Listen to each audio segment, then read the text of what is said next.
बिस्मिल्लाहिर्रहमानिर्रहीम। अस्सलाम वालेकुम नाज़रीन, आप यूट्यूब चैनल देख रहे हैं। मैं इमरान खान हूँ। अब तक की सबसे इम्पॉर्टेंट और अहम ख़बर ये है कि डोनाल्ड ट्रंप ने जितने भी दावे किए वो सारे दावे ईरान ने गलत साबित कर दिए। ईरान ने मुस्तरद कर दिया है और बातचीत के ऊपर बिल्कुल भी कोई बाजू नहीं पकड़ा रहा। ईरान की जानिब से स्टेटमेंट क्या आया, उनकी फ़ौज की जानिब से, उनके सदर की जानिब से, उनके पार्लियामेंटेरियंस की जानिब से, ये बहुत अहम है। और अमेरिकन इसके बारे में क्या सोच रहे हैं और ये सारा खेल क्या हो रहा है। इंटरनेशनल खबरें, ईरान से आने वाली खबरें और डोनाल्ड ट्रंप के दावे, ये सारी चीज़ों का पोल खोल रहे हैं। अगले चंद मिनटों में मैं बहुत सारी चीज़ें आपके सामने रखने वाला हूं। नंबर एक, ये क्या वजह है कि ईरान बिल्कुल भी बाजू नहीं पकड़ा रहा। यानी ईरान की जानिब से तो अब लड़ाई हो रही है, ज़्यादा नुकसान तो ईरान का हुआ है।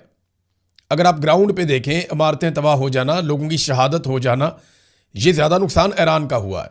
लेकिन तारीख के अंदर ज़्यादा नुकसान इसराइल का और अमेरिका का हुआ है और ईरान जंग जीतता हुआ महसूस हो रहा है अपने कम वसाइल के बावजूद। ईरान क्यों कोई स्टेटमेंट नहीं दे रहा, क्यों इस बात से दूर हट रहा है कि कोई मुज़ाकरात हो रहे हैं? वो अमेरिका पे एतबार नहीं कर पा रहा और वो जानते हैं कि उन पर एक बड़े हमले की तैयारी की जा रही है और ईरान इस खित्ते से अमेरिका को अलविदा करना चाहता है हमेशा के लिए कि वो यहाँ से जाए।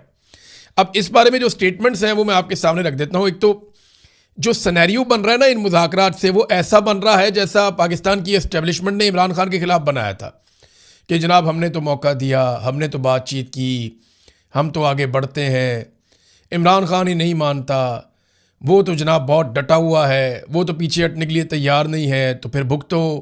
ये इस किस्म का बयानिया ईरान के खिलाफ भी बनाने की कोशिश की जा रही है, जैसा कि हुज्जत तमाम की जाती है। इस किस्म का माहौल बनाया जा रहा है।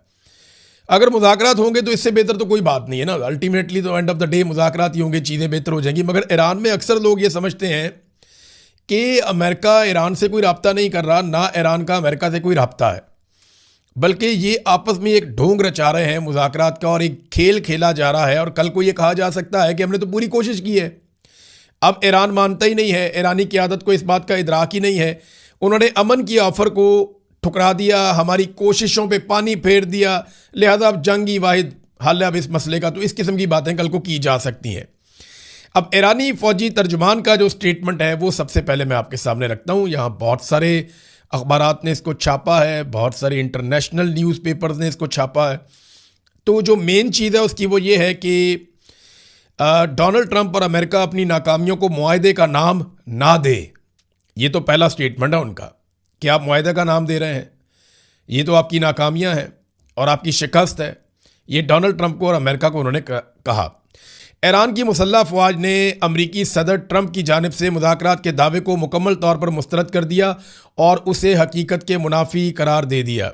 लेफ्टिनेंट कर्नल इब्राहिम जुल्फ़िकारी ने अमरीकी दावों पर तबसरा करते हुए कहा कि क्या अमरीका के अंदरूनी इख्तलाफात इस हद तक बढ़ चुके हैं कि वो अब खुद से मुज़ाकरात कर रहा है, यानी अपने आप से ही मुज़ाकरात कर रहा है, उसके अपने अंदर इतने इख्तलाफात पैदा हो गए हैं। उन्होंने वादे किया कि अमेरिका को अपनी नाकामियों पर पर्दा डालने के लिए इसे किसी फर्जी मुआहदे का नाम नहीं देना चाहिए। उन्होंने दो टोक अल्फाज में कहा कि जब तक ईरान की मर्जी पूरी नहीं होती और आलमी मार्केट में तेल की पुरानी कीमतें बहाल नहीं होती, तब तक पुराना निज़ाम वापस नहीं आएगा। उन्होंने मजीद कहा कि हालात की बेहतरी सिर्फ इस सूरत में मुमकिन है जब ईरान के खिलाफ किसी भी किस्म की कार्रवाई का ख्याल अमरीकी हुकाम के ज़हनों से मुकम्मल तौर पर ख़त्म हो जाए। और पहले दिन से उन्होंने कहा जी हमारा एक ही मौक़िफ़ है, ईरानी अवाम और क़यादत अमरीकी पॉलिसियों के साथ कभी नहीं चल सकते। ये तो उन्होंने क्लियरली कह दिया कि जनाब कोई मुज़ाकरात नहीं और ये अमेरिका अपने आप से ही मुज़ाकरात कर रहा है, ऐसी कोई चीज़ नहीं हो रही। अच्छा, एक और चीज़ जो ईरानी फ़ौज के तर्जुमान ने कही वो ये कहा कि अमरीकी अड्डों ने आपको क्या फ़ायदा दिया। ये बात उन्होंने अरब ममालिक से पूछा कि अमरीकी अड्डों ने आपको क्या फ़ायदा दिया। अगर इसराइल आप पर हमला करेगा तो अमरीका जवाबन एक गोली भी इसराइल के ख़िलाफ़ आपकी तरफ से नहीं चलाएगा। ये बड़ी इंपॉर्टेंट बात है। देखें अमेरिका के लिए प्रायोरिटी क्या है, अरब ममालिक हैं या इसराइल है। तो सादी सी बात यह है कि पहली प्रायोरिटी तो उनकी इसराइल है, बाद में अरब ममालिक आएंगे। जैसे ही आपने देखा कि इसराइल के लिए मुश्किलात बढ़ी तो अमेरिका ने तमाम वसाइल का रुख इसराइल की तरफ मोड़ दिया और अरबों को काफ़ी शिकवे शिकायतें भी हुए, इस हवाले से कुछ स्टेटमेंट्स भी उनके आते रहे कि जनाब इसराइल को प्रायोरिटी दी गई है, हमने तो अमेरिका के ऊपर जो है वो इन्हिसार किया था, मगर जो प्रायोरिटी है वो इसराइल को दी गई है। अब ईरान ने अपने सालसों को भी कुछ इन्फॉर्मेशन दी है। जो लोग बीच में कोशिश कर रहे थे, पाकिस्तान हो गया, तुर्की हो गया, मिस्र हो गया, ओमान हो गया, कुछ और ममालिक हैं, वो कोशिश कर रहे हैं कि कुछ ना कुछ करके कोई बातचीत हो जाए। पाकिस्तान की ख़ास तौर पे इसलिए कोशिश है कि पाकिस्तान के अंदर अवामी दबाव बड़ा शदीद है कि इस जंग में पाकिस्तान को नहीं उतरना, और अगर ये जंग दोबारा होती है तो पाकिस्तान को इस जंग में उतरना पड़ेगा। पाकिस्तान के बाद दूसरा कोई चारा रह नहीं जाएगा, क्योंकि पाकिस्तान जब सऊदी अरब के साथ डील करेगा तो सऊदी अरब कहेगा आओ जंग में, तो इनको आना पड़ेगा। पाकिस्तान के सऊदी अरब के साथ ताल्लुकात ऐसे हैं, फिर पाकिस्तान अमेरिका को भी इनकार नहीं कर सकता। अब ये दावा भी किया जा रहा है अमेरिका से कि शहबाज शरीफ ने जो एक ट्वीट किया, जिसको डोनाल्ड ट्रंप ने एज इट इज़ उठाकर रीट्वीट कर दिया, वो ट्वीट अमेरिका से लिखकर भेजा गया था। यानी वो ट्वीट बाकायदा लिखकर भेजा गया था, और उसके अंदर नीचे 3 जो नाम है जिनको टैग किया गया वो भी अमेरिका से ही मुबैना तौर पे लिखकर भेजा गया था, और ये खबर अमेरिका से आ रही है। वहाँ दावा किया जा रहा है कि जनाब ये जो ट्वीट शहबाज शरीफ ने किया है, ये लिखाया शहबाज शरीफ को भेजा गया और कहा गया जी इसको आपने एक नुक्ता भी तब्दील नहीं करना, और शहबाज शरीफ साहब ने वो ट्वीट कर दिया। उसको डोनाल्ड ट्रंप ने वहाँ पे उठा के रीट्वीट कर दिया, अपने अकाउंट से उसको शेयर कर दिया। लेकिन ईरान ने उसके ऊपर उसको नज़रअंदाज किया, ईरान ने उसके ऊपर तवज्जो नहीं दी, हालांकि ईरानी वज़ीर ख़ारजा को उसमें टैग किया गया था। अब ईरान ने जो लोग सालसी की कोशिश कर रहे हैं, चाहे वो तुर्क हैं, चाहे पाकिस्तानी हैं, चाहे वो मिस्री हैं, चाहे वो रशियन और चाइनीज़ हैं, तो ईरान ने सबको एक जवाब दिया। उन्होंने बताया कि डोनाल्ड ट्रंप 2 मरतबा पहले हमें धोखा दे चुका है और हम दोबारा बेवकूफ़ नहीं बनना चाहते। खित्ते में हालिया फौजी नकलो हरकत और जंगी तैयारियां, ये जनी जो कुछ भी इस वक्त खित्ते में हो रहा है, ईरान की इसके ऊपर नज़र है। वो कह रहे हैं जंगी तैयारियां हो रही हैं, फौजी नकलो हरकत को हम देख रहे हैं, जो कुछ भी इस खित्ते में हो रहा है वो अमन और मुज़ाकरात की नहीं बल्कि एक जंग की तैयारी हो रही है। ये मुज़ाकरात की जो पेशकश है डोनाल्ड ट्रंप की जानिब से, ये महज एक चाल नज़र आती है, यानी एक जंग का माहौल हो सकता है दोबारा से बनाया जाए, ये उन्होंने दावा किया। अब इसमें ना एक साबिक अमरीकी CIA के सरबराह है। देखें, अब भरोसा ट्रंप का इतना है कि ईरान ट्रंप पे भरोसा नहीं कर रहा है, ऐसी बात नहीं है कि सिर्फ ईरान नहीं कर रहा। ये साबिक अमरीकी CIA के सरबराह हैं जॉन ब्रेनन।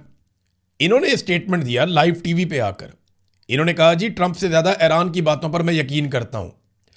हक़ाइक़ बार बार सामने आने के बावजूद ट्रंप उन्हें तस्लीम नहीं कर रहा। ट्रंप अपनी तख्लीक करदा शिकस्त से जान छुड़ाने की कोशिश में है। जो ट्रंप ने किया वो एक हार है, एक शिकस्त है, अब वो उससे जान छुड़ाना चाहता है। ट्रंप गलत कह रहा है कि ईरान मुज़ाकरात के लिए सिग्नल भेज रहा है। ट्रंप का ये दावा गलत है कि ईरान अमरीकी शराइत पर अमेरिका से बात करना चाहता है। ईरानी हुकूमत की जानिब से कोई भी ट्रंप से बात नहीं कर रहा, ये दावा किया है अमरीकी CIA के साबिक सरबराह जॉन ब्रेनन ने। बहुत काबिल आदमी है, बहुत तेज़ आदमी है, इसने अमेरिका के लिए सर्व भी किया है। वो कहता है जी मुझे ईरान पे ज़्यादा भरोसा है, एतबार है, ट्रंप के ऊपर मैं एतबार नहीं कर सकता। अब जिस ट्रंप के ऊपर एतबार अमेरिका के अंदर साबिक CIA का सरबराह नहीं कर पा रहा, उस पर ईरान कैसे ट्रस्ट करेगा, ये है इंपॉर्टेंट बात। देखिए, फ़ौजी तो मज़ीद पहुंचाए जा रहे हैं, मिडल ईस्ट में तैयारियां की जा रही हैं, और इसके ऊपर अब ईरानियों के स्टेटमेंट भी आना शुरू हो गए हैं। अब अगले मरहले में ईरान का जो जजीरा है खारक, जहां से ईरान अपना 90% तेल जो है उसको एक्सपोर्ट करता है, पूरी दुनिया में भेजता है, उसके ऊपर अमेरिकन कब्जा करने का सोच रहे हैं। अगर अमेरिकन ने उसके ऊपर कब्जा कर लिया, और ये खलीजी ममालिक ने और मुख्तलिफ सोर्सेज ने अमेरिका को बताया कि अगर यहाँ पे आप कब्जा कर लेते हैं तो इस स्ट्रेटजी के तहत ईरान को आप मफलूज कर देंगे। अब सवाल ये पैदा होता है कि क्या अमरीकी फ़ौजी ये कर सकते हैं? देखिए, वो ये कर सकते हैं, ऐसा नहीं है कि वो ये नहीं कर सकते, हर चीज़ मुमकिन होती है, लेकिन इसकी कीमत बहुत भारी होगी। जब वो ये करेंगे तो उसके बाद वो वहाँ पे सस्टेन कर पाएंगे या नहीं, ये नहीं कहा जा सकता। जजीरे पे कब्जा करना कोई